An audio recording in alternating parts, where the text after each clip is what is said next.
Soyez les bienvenus au château de Vaux en Champagne, une grande demeure du XVIIIe siècle aux marches de la Bourgogne que j'ai eu l'immense privilège de racheter il y a maintenant 10 ans et que nous ouvrons chaque jour au public pour montrer l'avancement de ce grand projet que je souhaite vous partager aujourd'hui.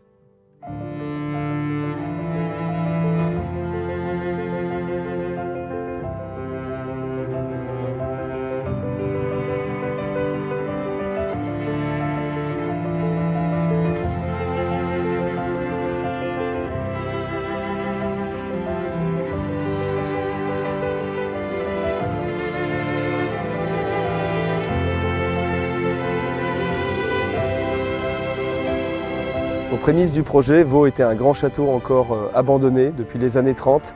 Il a fallu donc l'ouvrir au public, le faire connaître des gens de la région qui étaient nos premiers ambassadeurs et aussi ouvrir un complexe de salles de réception et de gîtes dans les communs qui accueillaient un centre pour jeunes filles handicapées. Ces communs avaient été très bien restaurés et m'ont permis, dès les premiers mois, de créer une activité économique suffisante pour payer les emprunts et autofinancer le projet dans son ensemble.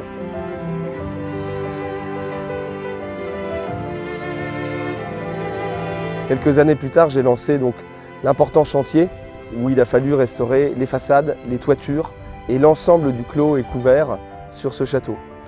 Donc chaque année, on a le programme très ambitieux de restaurer une pièce du rez-de-chaussée. Ce sont des grandes pièces de réception qui avaient été pillées et qui sont donc en très mauvais état.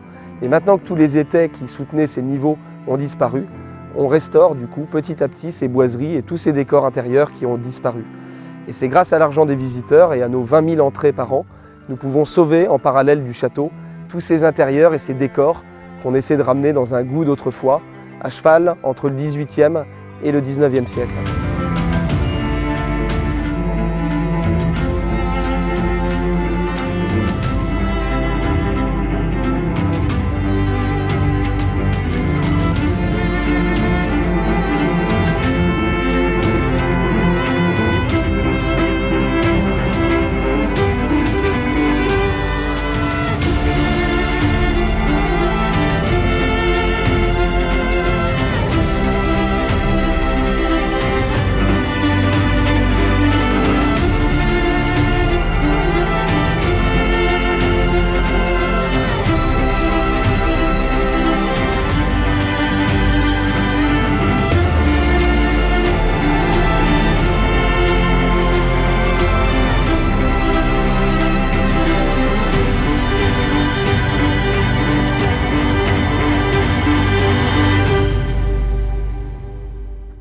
Et à partir de l'année prochaine, nous aurons donc terminé les salles du rez-de-chaussée, on pourra s'atteler à la lourde tâche des travaux du premier étage et du deuxième étage, où également il y a énormément de travail à faire, des plafonds et tous ces décors à reconstituer.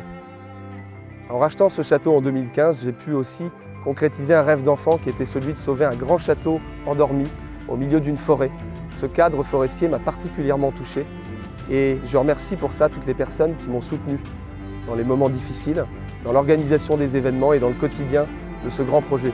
L'équipe du château et aussi un tissu de voisins, d'amis et de bénévoles qui m'ont permis de croire en ce rêve. Je remercie très chaleureusement la Fondation Dassault et la Fondation Mérimée pour le grand trophée Histoire et Patrimoine et pour leur œuvre menée depuis 15 ans pour les monuments historiques français. Merci.